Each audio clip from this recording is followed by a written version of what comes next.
Hi everyone, I'm Olson and welcome to the Real Women of Philadelphia. I have to say, I am just so excited to be watching these cooking videos that you'll be submitting over the coming weeks. I'd like to share with you some ideas so you can make those videos shine. I want you to be a real woman of Philadelphia. And the golden rule is every recipe you do must include cream cheese. And you can submit these recipe videos from Monday through Sunday during each theme week. You can submit as many recipe videos as you'd like, really, because you know what's on the line. You've got an all-expense paid trip to Toronto, the opportunity to star in your own cooking video, the opportunity to contribute to a community cookbook, and earn $20,000. So let's start right at the beginning, making the dish. Where do you take inspiration from? Personally, I look to the seasons. What ingredients are at their best? Right now, we're looking at asparagus. Fresh herbs are in abundance now. Basil and tomatoes, and also keep in mind the different flavors of Philly cream cheese that are out there. Use those to enhance and push other flavors forward.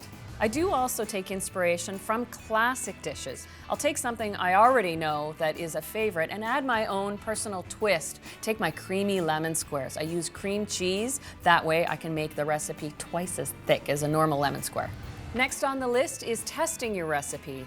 I always have a pen and paper in the kitchen so I can write down measurements when inspiration strikes. But also, too, don't forget to taste your recipes when you make them. That's the best perk of the job. You want to know you have the seasoning just right, and then that way you'll be ready to share with family and friends, and you want to get their feedback. Believe me, when the word gets out that I'm testing recipes, I have no shortage of volunteers.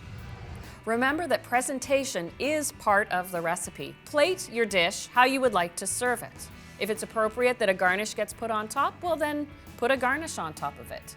You create a story with how you choose to plate your dish.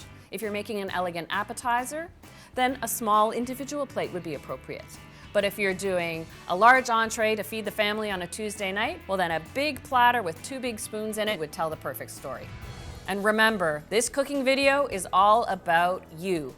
Have fun with it. Feel free to name the dish and tell us why. We want to hear those personal stories. While cream cheese may be the star ingredient in the dish, you are the real star of the cooking video.